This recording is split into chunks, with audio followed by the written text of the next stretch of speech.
अस्सलाम वालेकुम। कैसे हैं आप सब? उम्मीद करती हूँ सब लोग खैरियत से होंगे। अल्हम्दुलिल्लाह हम भी बिल्कुल ठीक हैं, खैरियत से हैं।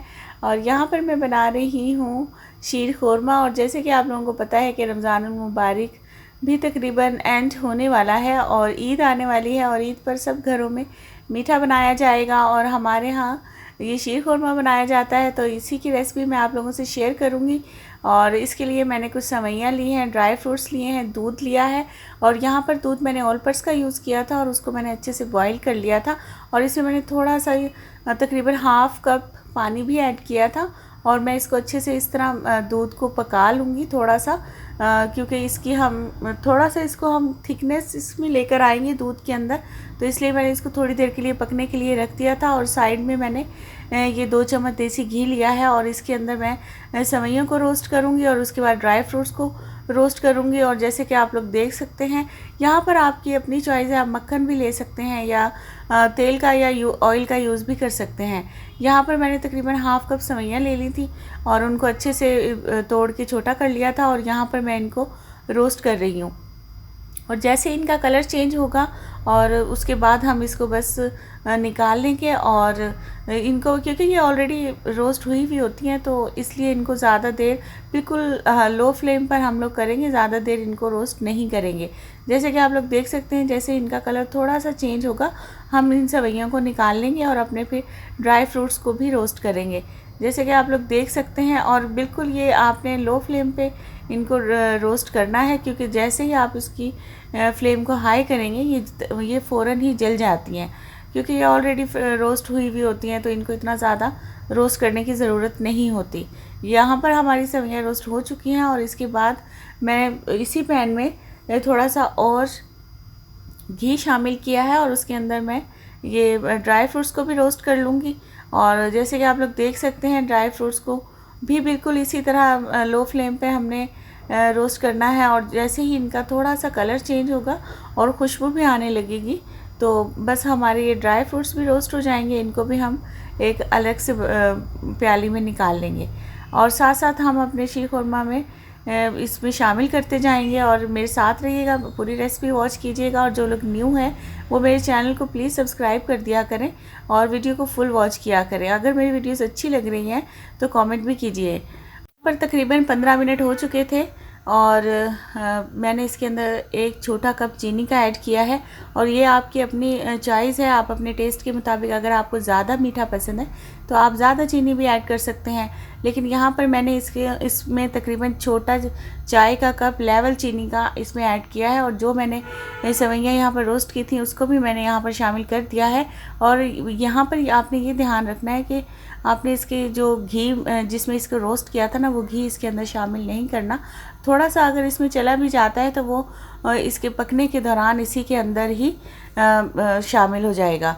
और यहाँ पर जो हमने ड्राई फ्रूट्स रोस्ट किए थे वो भी इसके अंदर तकरीबन हम हाफ़ शामिल कर देंगे और हाफ़ हम गार्निशिंग के लिए रख लेंगे। और उसके बाद हम इसको तकरीबन 15 से 20 मिनट के लिए पकाएंगे। और क्योंकि इसकी हमने कंसिस्टेंसी अपने हिसाब से रखनी है, और ये बहुत ज़्यादा थिक भी नहीं होना चाहिए और बहुत ज़्यादा पतला सा भी नहीं होना चाहिए, क्योंकि जब हम इसको फ्रीज़र में रखेंगे ना ठंडा होने के लिए, तो ये और ज़्यादा थिक हो जाएगा और ये फिर शीर खुरमा नहीं इतना टेस्टी नहीं लगता अगर इसको हम बहुत ज़्यादा थिक कर लेते हैं। तो इसको थोड़ा सा रनी ही होना चाहिए और थोड़ा सा पतला ही होना चाहिए। और यहाँ पर मैंने खजूर ले ली थी जो कि मैं इसमें शामिल करना भूल गई थी।